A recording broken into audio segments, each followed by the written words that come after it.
السلام علیکم ورحمۃ اللہ وبرکاتہ۔ ناظرین، آج کی اس ویڈیو میں بتایا جائے گا جادوگر جنات کو کیسے حاضر کرتے ہیں۔ اس کے بہت سارے طریقے ہیں اور ہر طریقے میں شرک و کفر واضح طور پر موجود ہوتا ہے۔ ٹوٹل 8 طریقے ہیں اور آج اس پہلے طریقے کا ذکر کروں گا اور اس کی وضاحت کروں گا۔ البتہ اس زمن میں شدید اختصار کروں گا اور ہر طریقے کی پوری تفصیل ہرگز ذکر نہیں کروں گا تاکہ کوئی شخص اسے آزما نہ سکے۔ ہر طریقے میں جو کفر و شرک موجود ہوتا ہے اس کی وضاحت کرنے کی ضرورت اس لیے محسوس ہوئی کہ کئی لوگ قرآنی علاج اور جادو میں فرق نہیں کر پاتے، حالانکہ پہلا طریقہ علاج ایمانی ہے اور دوسرا شیطانی ہے۔ اور اس سلسلے میں مزید ابہام اس وقت پیدا ہو جاتا ہے جب کئی جادوگر اپنے کفریہ کلام آہستہ آواز میں اور قرآنی آیات اونچی آواز میں پڑھتے ہیں۔ مریض یہ سمجھتا ہے کہ اس کا علاج قرآن کے ذریعے ہو رہا ہے، حالانکہ ایسا ہرگز نہیں ہوتا۔ الغرض میرا مندرجہ ذیل طریقے ذکر کرنے کا مقصد یہ ہے کہ میرے مسلمان بھائی اور بہن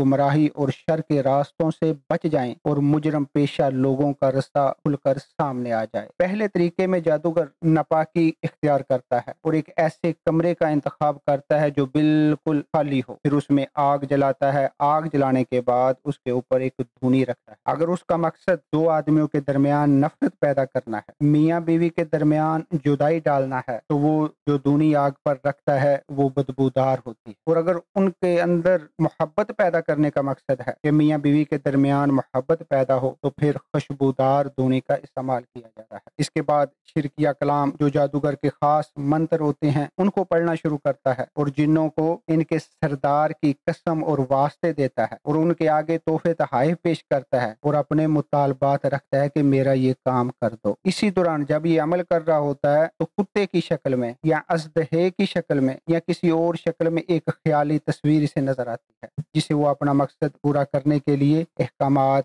جاری کرتا ہے۔ اور کبھی یوں بھی ہوتا ہے اسے کوئی چیز نظر تو نہیں آتی لیکن اس کے کانوں میں ایک مخصوص قسم کی آواز پڑتی ہے، اور کبھی کبھار یوں بھی ہوتا ہے کہ اسے کوئی آواز بھی نہیں سنائی دیتی، اور جس شخص پر جادو کرنا ہوتا ہے اس کے بال یا اس کا کوئی کپڑا منگوا لیتا ہے جس سے اس شخص کے پسینے کی بدبو آتی ہو۔ اس کے بعد اس کپڑے کو اپنے جنوں کے سامنے پیش کرتا ہے، وہ اس خوشبو کو سونگھ کر پھر کام شروع کر دیتے ہیں۔ اللہ ہم سب کو ان کے شر سے محفوظ رکھے، آمین۔ اس پہلے طریقے میں ہمیں 3 باتوں کا علم ہوا۔ پہلی ایک، یہ جو لوگ جادوگر ہیں یہ ایسے کمرے کا انتخاب کرتے ہیں جو بالکل ویران ہو، بالکل خالی ہو۔ نمبر 2، یہ بات معلوم ہوئی کہ جنوں کو ایسی دونی سے غذا ملتی ہے جس پر بسم اللہ الرحمن الرحیم نہ پڑھی گئی ہو۔ اور نمبر 3، جن جو ہے ناپاکی کو پسند کرتے ہیں اور شیطان ناپاک لوگوں کے بہت قریب ہوتا ہے۔ یہ پہلا طریقہ ہے۔ انشاءاللہ دوسری ویڈیو میں دوسرا طریقہ ذکر کیا جائے گا۔